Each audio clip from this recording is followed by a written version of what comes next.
السلام علیکم ورحمۃ اللہ وبرکاتہ۔ بسم اللہ الرحمن الرحیم۔ وَأَمَّا الْمُفَسَّرُ فَهُوَ مَا ظَهَرَ الْمُرَادُ بِهِ مِنَ اللَّفْظِ بِبَيَانٍ مِنْ قِبَلِ الْمُتَكَلِّمِ بِحَيْثُ لَا يَبْقَى مَعَهُ احتمال التَّأْوِيلِ وَالتَّخْصِيصِ۔ ظاہر و نص کے بیان سے فارغ ہونے کے بعد مصنف علیہ الرحمہ اب مفسر کا بیان شروع فرماتے ہیں۔ سب سے پہلے مفسر کی تعریف فرمائیں گے، پھر اس کے بعد مفسر کی مثالیں پیش فرمائیں گے۔ آئیے سب سے پہلے مفسر کی تعریف کو ملاحظہ کرتے ہیں۔ تو فرماتے ہیں مصنف علیہ الرحمہ، مفسر ہر وہ کلام ہے کہ جس کی مراد لفظ سے ہی ظاہر ہو۔ ہر وہ کلام ہے کہ جس کی مراد لفظ سے ہی ظاہر ہو، لیکن کب؟ متکلم کی جانب سے بیان کے ذریعے۔ متکلم کی جانب سے بیان کے ذریعے، اس حیثیت سے کہ اب جب متکلم کی جانب سے بیان آ گیا تو اب اس کے اندر تعویل و تخصیص کا احتمال باقی نہ رہے۔ تعویل و تخصیص کا احتمال باقی نہ رہے، یعنی ظاہر و نص میں تعویل و تخصیص کا احتمال باقی تھا، اور چونکہ مفسر ظاہر و نص سے بھی اعلیٰ درجے کا ہے، اس لیے اس کا ظہور بھی اعلیٰ درجے کا ہوگا، اور وہ اعلیٰ درجے کا یہ ہے کہ مفسر کے اندر تعویل و تخصیص کا بھی احتمال باقی نہیں رہتا ہے۔ تو مفسر وہ کلام ہے کہ جس کی مراد متکلم کی جانب سے بیان کے ذریعے لفظ سے ہی ظاہر ہو،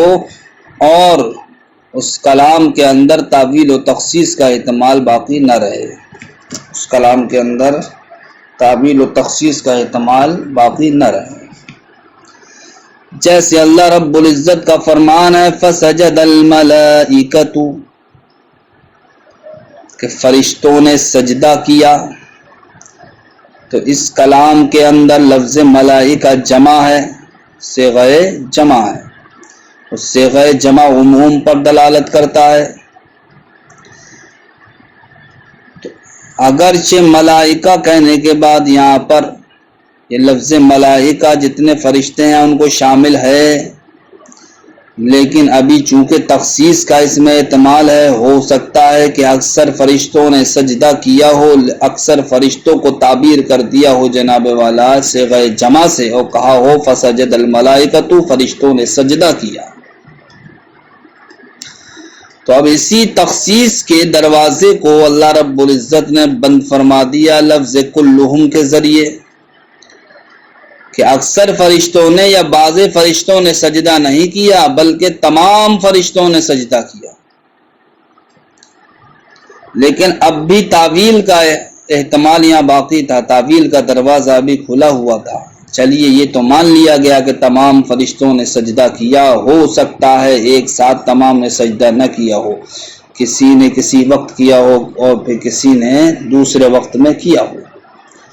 تو اس احتمال، اس تعویل کے دروازے کو بھی اللہ رب العزت نے بند فرما دیا لفظ اجمعون کے ذریعے،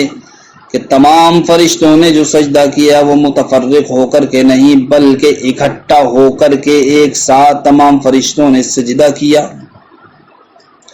تو کلہم اجمعون یہ کیا ہے؟ مفسر ہے،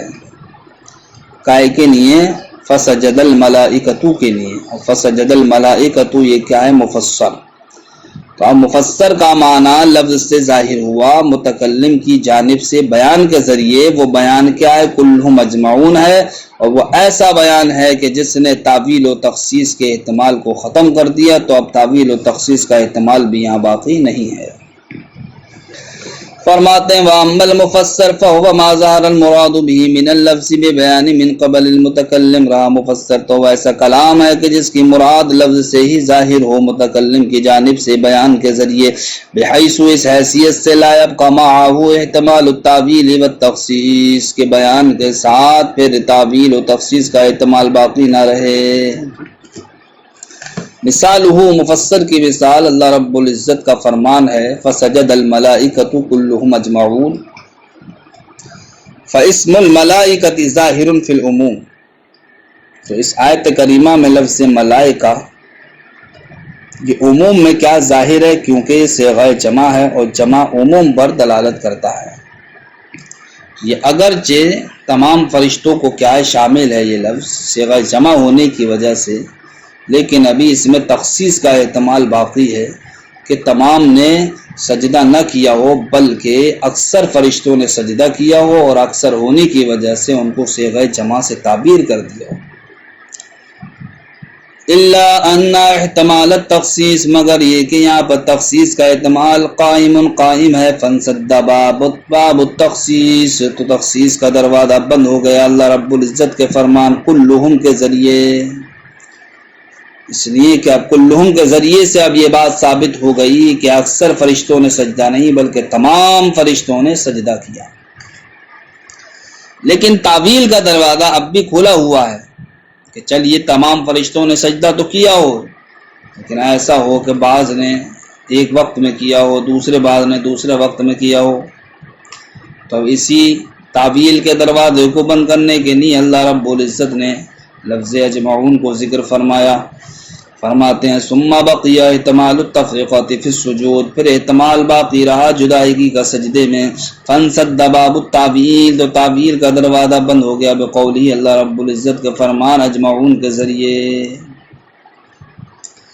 وفی الشرعیات اذا قال تزوجت فلانة شہرا بکذا، یہ مثال آپ نے آیت قرآنی کے ذریعے سے ملاحظہ کی، مفسر کی۔ اب احکام شرع میں مفسر کی مثال کیا ہے اس کے تعلق سے مصنف علیہ الرحمہ ارشاد فرماتے ہیں، اگر کسی انسان نے اپنی بیوی سے، کسی انسان نے کہا کہ میں نے فلاں سے نکاح کیا، تزوجت فلانۃ، میں نے فلاں سے نکاح کیا، تو اتنا کہنے سے جناب والا ظاہر معنی یہ سمجھ میں آیا کہ ہاں متکلم نے کسی عورت سے نکاح کیا۔ اب نکاح جناب والا چونکہ نکاح کی دو صورتیں ہیں، دو قسمیں ہیں، ایک نکاح صحیح کہلاتا ہے اور ایک نکاح وہ ہوتا ہے جو نکاح متع کہلاتا ہے۔ تو اب جناب والا یہاں پر جب اس نے کہا تزوجت فلانۃ، میں نے فلاں سے نکاح کیا، تو اب یہاں پر جہاں یہ کلام اصلی نکاح کو بتا رہا ہے، صحیح نکاح کو بتا رہا ہے، وہیں یہ احتمال بھی رکھتا ہے کہ متکلم نے جو فلاں سے نکاح کیا ہو وہ نکاح اصلی نہیں، وہ نکاح صحیح نہیں بلکہ نکاح متع کیا۔ یہ احتمال زیادہ بھی باقی تھا، لیکن جب اس نے کہہ دیا شہرم بقضا کہ میں نے فلاں سے نکاح کیا ہے اتنے مہینے کے لیے، تو یہاں پر شہرم بقضا کہنا متکلم کا اور اس کے ذریعے سے نکاح کی مدت کو بتانا، تو اس نے اس بات کو واضح کر دیا کہ یہ جو نکاح ہے وہ نکاح صحیح نہیں ہے بلکہ وہ نکاح متع ہے، لہذا اب جو احتمال تھا نکاح متع کا وہ احتمال ختم ہو گیا، لہذا شہرم بقضا نے اب تفسیر کر دی کہ نکاح سے مراد کون سا نکاح ہے، نکاح متع، لہذا اب یہ کلام نکاح متع پر ہی محمول ہوگا، نکاح صحیح پر محمول نہیں ہوگا۔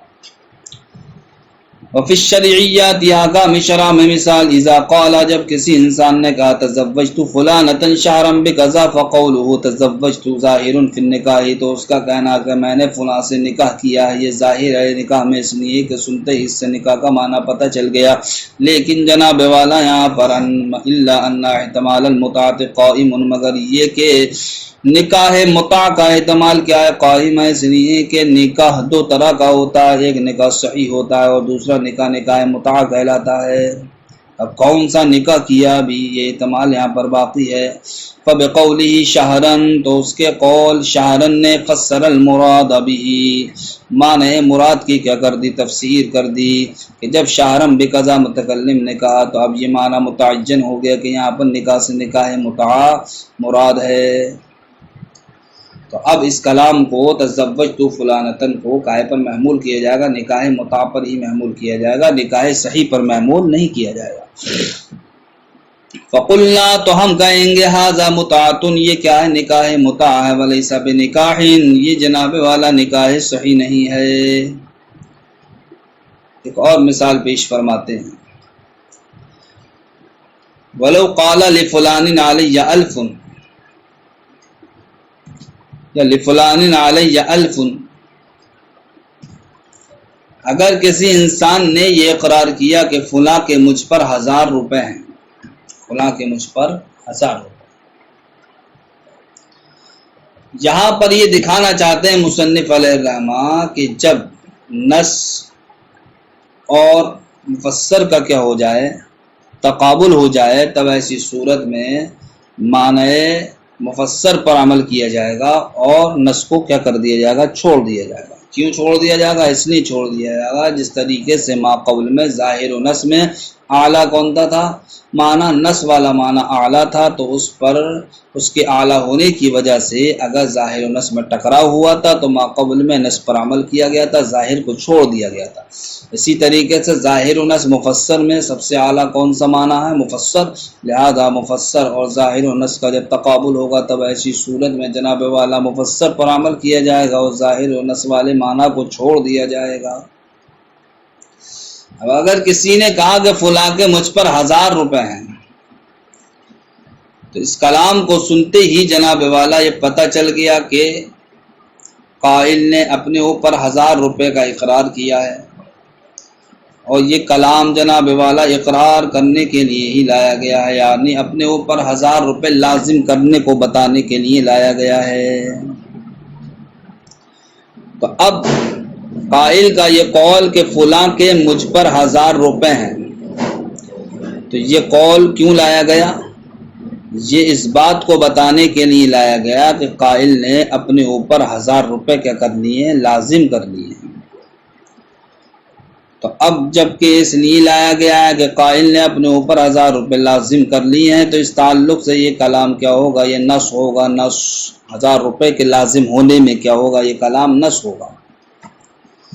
لیکن ابھی یہ احتمال باقی ہے کہ وہ 1000 روپے جو اس پر لازم ہے وہ کیوں لازم ہے، اس کا سبب کیا ہے؟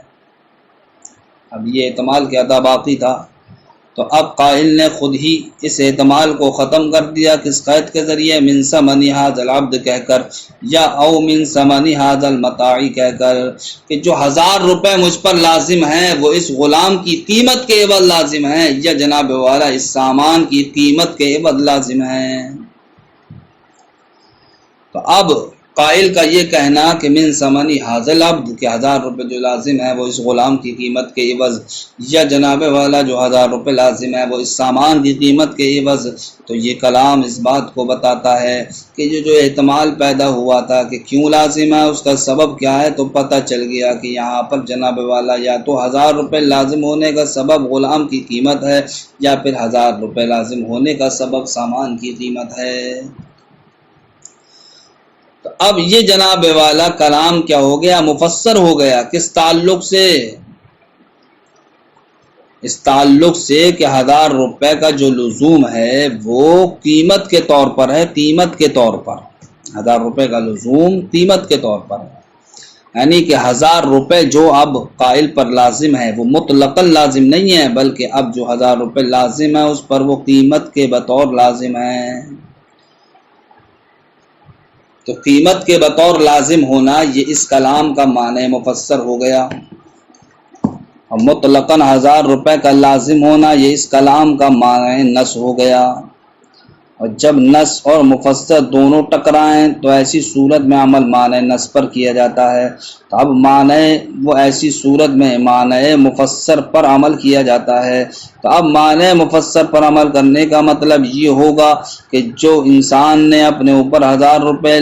لازم کیے ہیں، لازم غلام کی قیمت کے بدلے یا جناب والا سامان کی قیمت کے بدلے، تو یہ 1000 روپے کا لزوم اس وقت ہوگا جب کہ وہ غلام پر قبضہ کر لے یا سامان پر قبضہ کر لے، اس لیے کہ اب یہ 1000 روپے کیا ہے؟ یہ قیمت ہے، اور قیمت انسان پر اس وقت لازم ہوتی ہے جب کہ وہ مبی پر کیا کر لے؟ قبضہ کر لے۔ تو اب معنی نص تو یہ کہہ رہا ہے کہ مبی پر قبضہ ہو یا نہ ہو، باہر صورت اس پر 1000 روپے کیا ہے؟ لازم ہیں، لیکن معنی مفسر یہ کہہ رہا ہے کہ جب قیمت کے طور پر ہیں تو قیمت تو جناب والا سامان پر قبضہ کرنے کے بعد لازم ہوتی ہے، لہذا معنی مفسر کو یہاں ترجیح حاصل ہوگی اور 1000 روپے اس پر اس وقت لازم ہوں گے جب کہ وہ مبی پر قبضہ کر لے گا۔ فرماتے ہیں وَلَوْ قَالَ لِفُلَانٍ عَلَيَّ أَلْفٌ، اگر کسی نے کہا کہ فلاں کے مجھ پر 1000 ہیں، من ثمن هذا العبد، اس غلام کی قیمت کے عوض، او من ثمن هذا المتاع، یا اس سامان کی قیمت کے عوض۔ فقوله علی الف نص فی لزوم الالف، تو اب اس قائل کا قول علی الف یہ نص ہے قائم الف کے، یعنی کہ 1000 روپے کے لازم ہونے میں، اس لیے کہ کلام اسی بات کے لیے لایا گیا ہے۔ الا ان احتمال التفسیر باقی، مگر یہ کہ یہاں پر تفسیر کا احتمال باقی ہے، یعنی یہ احتمال باقی ہے کہ 1000 روپے جو لازم ہے وہ کیوں لازم ہے، اس کا سبب کیا ہے، یہ تفسیر آپ کیجئے۔ تو اب قائل نے جب یہ کہہ دیا من ثمن هذا العبد، یہ کہہ دیا او من ثمن هذا المتاع بین المراد به، تو اب اس کے ذریعے سے مراد اس کی کیا ہو گئی، بیان ہو گئی، ظاہر ہو گئی۔ فیترجح المفسر علی النص، تو ایسی صورت میں جناب والا مفسر کے معنی کو ترجیح حاصل ہوگی کائے پر، معنی نص پر۔ حتی لا یلزمہ المال، یہاں تک کہ اب اس پر 1000 روپے لازم نہیں ہوں گے مطلقاً، بلکہ اس پر کب لازم ہوں گے، الا عند قبض العبد او المتاع، جبکہ وہ غلام پر قبضہ کر لے یا سامان پر قبضہ کر لے، اس لیے کہ مطلقاً 1000 روپے کا لازم ہونا یہ تو معنی نص ہے، اور قبضہ کرنے کے بعد 1000 روپے کا لازم ہونا یہ معنی کیا ہے، مفسر ہے، اور جب مفسر اور نص ٹکرا جائیں تب ایسی صورت میں معنی مفسر کو ترجیح حاصل ہوتی ہے، لہذا اب کہا جائے گا کہ قائل کے قول علی الف لفلان علی الف من ثمن هذا العبد یا لفلان علی الف من ثمن هذا المتاع، اس کلام کے ذریعے سے انسان پر 1000 روپے اسی وقت لازم ہوں گے جبکہ وہ مبی یعنی کہ غلام پر قبضہ کر لے یا سامان پر قبضہ کر لے۔ وقوله لفلان علی الف ظاہر فی الاقرار نص فی نقد البلد، ایک اور مثال مصنف علیہ الرحمہ پیش فرماتے ہیں کہ اگر کسی نے کہا کہ فلاں کے مجھ پر 1000 ہیں، تو اس کلام کو سنتے ہی اقرار کا ہم کو پتہ چل گیا کہ فلاں انسان اپنے اوپر 1000 روپے کا اقرار کر رہا ہے، لہذا اقرار کے تعلق سے یہ کلام کیا ہوگا، ظاہر۔ لیکن اس کا اتنا ہی کہنا لفلان علی الف، فلاں کے مجھ پر 1000 ہیں، یہ اس بات کو بتا رہا ہے کہ جو اس جملے کا قائل ہے یہ بتانا چاہتا ہے کہ مجھ پر میرے ہی شہر کے 1000 ہیں، اس لیے کہ اگر کسی دوسرے شہر کے 1000 ہوتے تو ان دوسرے شہر کو وہ ذکر کرتا، لیکن جب اس نے وہ دوسرا شہر ذکر نہیں کیا ہے تو اس بات کو بتانے کے لیے وہ یہ کلام لایا ہے کہ جس جگہ پر میں رہ رہا ہوں اسی جگہ کے مجھ پر کیا ہیں، 1000 لازم ہیں، تو اسی جگہ کے یا اسی شہر کے 1000 کا لازم ہونا یا اسی شہر کے پیسوں کو جو تعبیر کیا جاتا ہے وہ نقد بلد سے تعبیر کیا جاتا ہے، لہذا نقد بلد کے تعلق سے یہ کلام کیا ہو گیا، نص ہو گیا، یعنی اقرار کے تعلق سے یہ کلام ہوا ظاہر، اور نقد بلد کے تعلق سے یہ کلام ہو گیا نص۔ لیکن اب جب اس نے یہ کہہ دیا کہ مجھ پر فلاں شہر کے 1000 روپے ہیں، فلاں شہر کے 1000 روپے ہیں، تب ایسی صورت میں جناب والا قائل کا یہ کہنا کہ فلاں شہر کے 1000 روپے ہیں، یہ فلاں شہر کے 1000 روپے کہنا یہ کیا ہوگا، مفسر ہوگا، یہ مفسر ہوگا کس کے لیے، لفلان علی الف کے لیے، اور اب اس پر جو 1000 روپے لازم ہوں گے وہ جس شہر کا نام لے گا اسی شہر کے کیا ہوں گے، لازم ہوں گے۔ کیوں لازم ہوں گے اسی شہر کے جس شہر کا اس نے نام لیا، اس لیے لازم ہوں گے کہ فلاں شہر کے لازم ہونا یہ کیا معنی ہے، مفسر، اور جس شہر میں انسان رہ رہا اسی شہر کے لازم ہونا یہ ہے معنی نص، اور جب معنی نص اور معنی مفسر میں ٹکراؤ ہو جائے تب ایسی صورت میں جناب والا معنی مفسر کو ترجیح حاصل ہوتی ہے، تو معنی مفسر پر عمل کرتے ہوئے جب متکلم نے یہ بیان کر دیا کہ جو 1000 روپے مجھ پر ہیں وہ فلاں شہر کے ہیں، تو اب اسی فلاں شہر کے اس پر لازم ہوں گے، اسی شہر کے اس پر 1000 روپے لازم نہیں ہوں گے، تب معنی مفسر پر عمل ہو پائے گا۔ وقوله لفلان علی الف، اسی طریقے سے قائل کا قول لفلان علی الف ظاہر فی الاقرار، یہ کیا ہے، اقرار کے معنی میں ظاہر ہے، نص فی نقد البلد، اور یہ نص ہے جناب والا شہر کے پیسوں میں۔ فَإِذَا قَالَ مِن نَقْدِ بَلَدٍ كَذَا، لیکن جب قائل نے یہ کہہ دیا کہ مجھ پر فلاں شہر کے 1000 روپے ہیں تو یہ ترجح المفسر علی النص، تب ایسی صورت میں معنی مفسر کو ترجیح حاصل ہوگی کائے پر؟ معنی نص پر۔ فلا یلزمہ نقد البلد، تو ایسی صورت میں اسی شہر کا پیسہ اس پر لازم نہیں ہوگا، بل نقد بلد کذا، بلکہ جس شہر کا اس نے نام لیا اسی شہر کا اس پر پیسہ لازم ہوگا۔ وعلی ھذا نظائرہ، اور اسی پر آپ اس کی اور دوسری مثالوں کو قیاس کر لیجئے۔ السلام علیکم ورحمۃ اللہ وبرکاتہ۔